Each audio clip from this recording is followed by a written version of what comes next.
Greetings, it is I, Countess Naravan Dracovin, Lord and Emperor of the Dracovin Empire, and welcome. It's time to continue my discussion on the forgotten collectible card games of old. Collectible card games that have fallen by the wayside in one of many ways. Either the fans disappeared from them, support disappeared from them, they're not produced anymore. Whatever reasons, they've fallen out of popularity. Some might be still played. Others might still exist, but in not the same way that they did when they originally came out. So last week I started with another collectible card game, Star Trek, the customizable card game. Last week we talked about first edition. Today, let's talk about second edition. So second edition came out as a response to all the problems within first edition. It was a way to help the rules, to fix them, to remove a lot of the complexity that had occurred within first edition, but to keep the core essence of the game the same. To have some of the depth of gameplay that they had before, but to remove a lot of the complexity. So in order to do this, they made some standardizations. They standardized the number of card types there were. They standardized a lot of things related to the factions. They made things a little easier, in a way, to understand. This doesn't mean that they didn't still want to support first edition and those that loved it.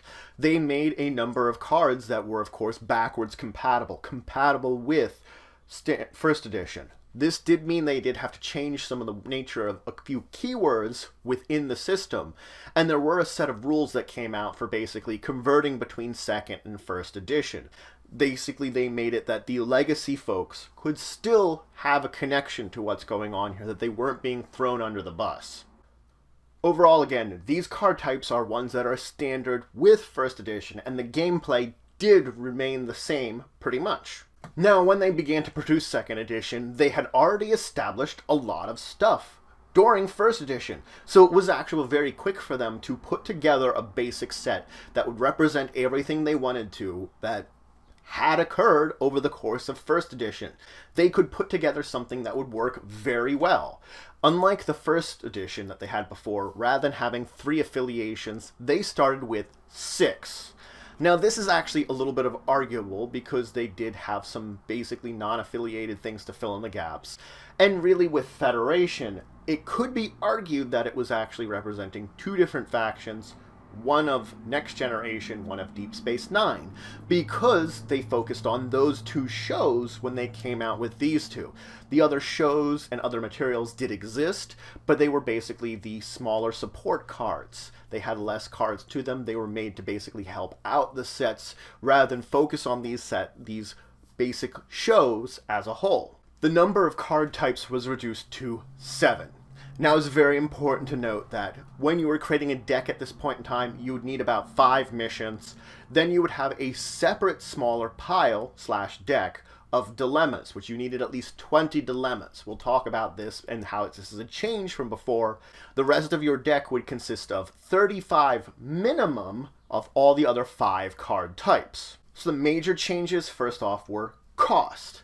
Before, it's a lot easier just to play cards. Now cards had a cost from 0 to 9. Something like an interrupt where you could play anytime normally had a cost of 0. Other cards, a lot of personnel, could have much higher costs. Effectively, every player gained 7 counters at the beginning of their turn, which they could spend on cost or save up for larger costs in upcoming turns. Effectively, they got a payment pool which they could use to purchase ships, personnel, equipment, etc. during the course of their turns.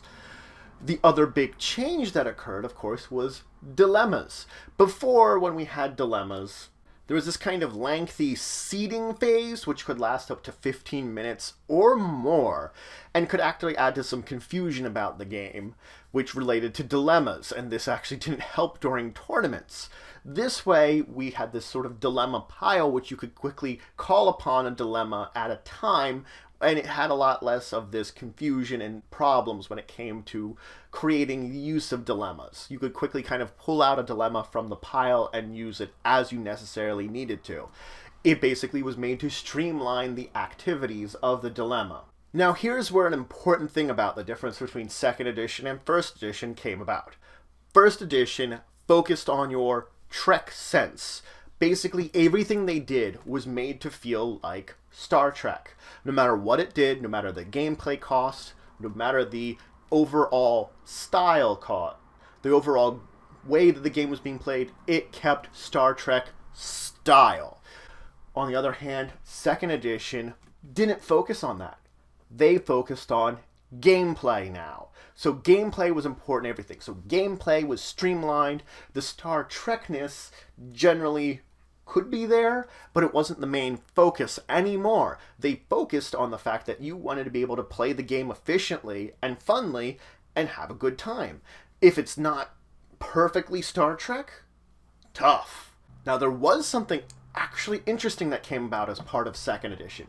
The affiliations themselves were now altered. Before, the affiliations were more of a flavor.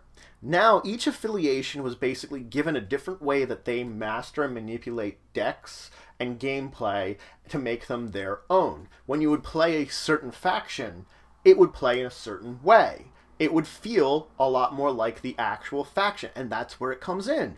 The affiliations themselves felt more like an affiliation rather than just a flavor now. They felt their individual stuff. So in fact, second edition did improve the affiliation system. Now when you were playing a certain affiliation, you'd have a style of gameplay to that affiliation. You'd be playing in a certain manner and have your basic setup work in a certain way that would feel natural to that affiliation in a way, actually. There ended up being 9 affiliations over the course of the second edition, which were put out.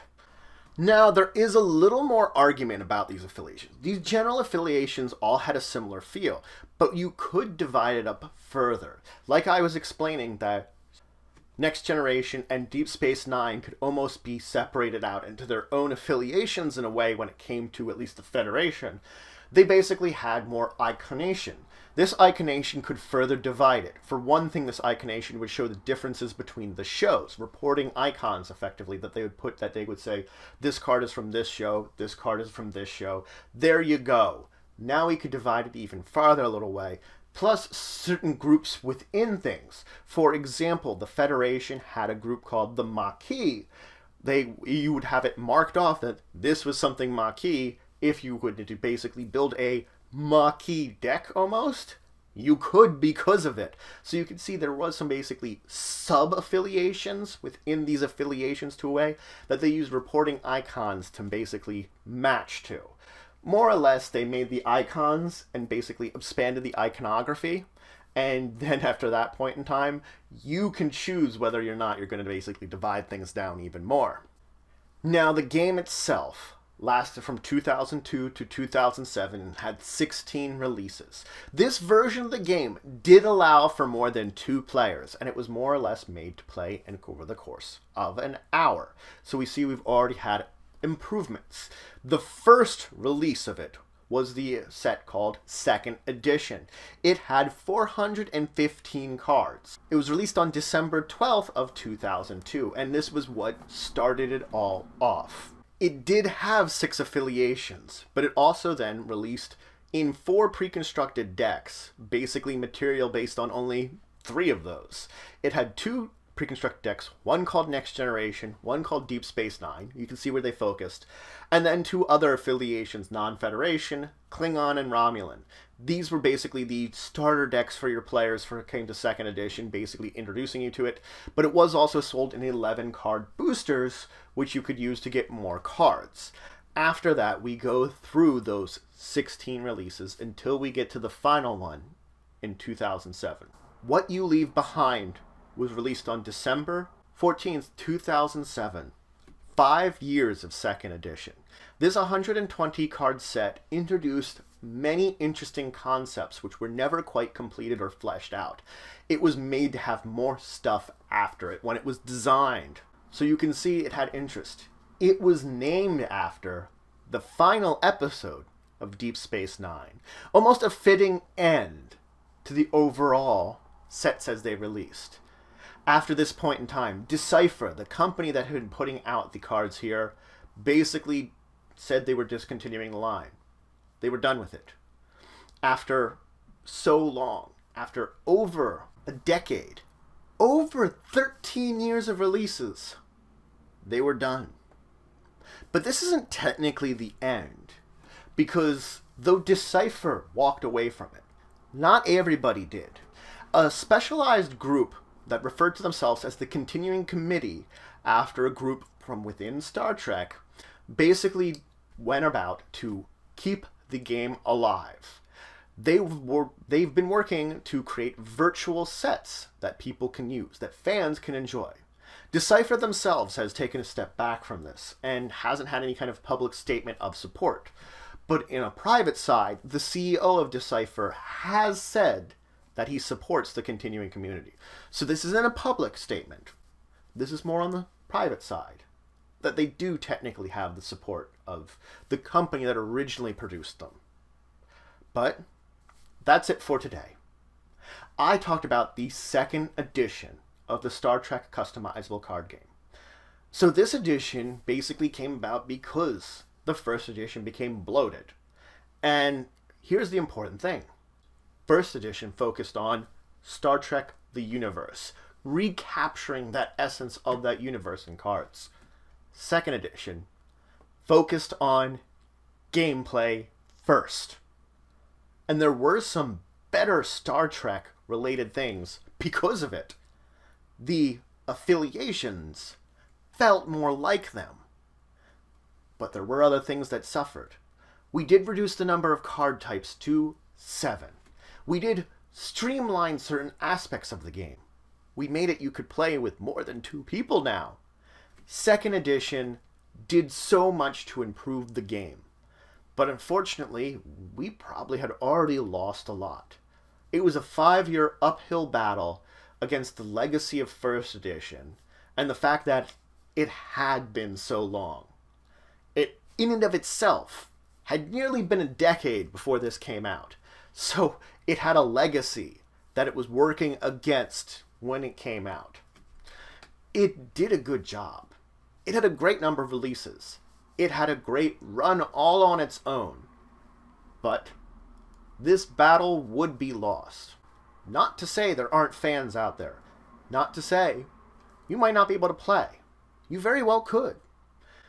There is this legacy of a customizable card game that represented Star Trek, and it had countless releases over a 13-year span from early days of customizable card game. This was the second year of customizable card games being in existence that it came out. And it lasted so long. 2007 is quite a legacy.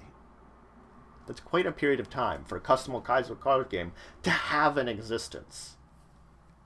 So, if you have any questions, comments, anything you want to say, anything you think I left out, please put it in the comments below. Please like, share, and subscribe. It shows for the channel, the empire, the work I do. If you want to show some extra support, you can always check out my Patreon, link description below. Some great rewards there. It helps to grow and improve the channel. Regardless, until the next time, I bid you farewell.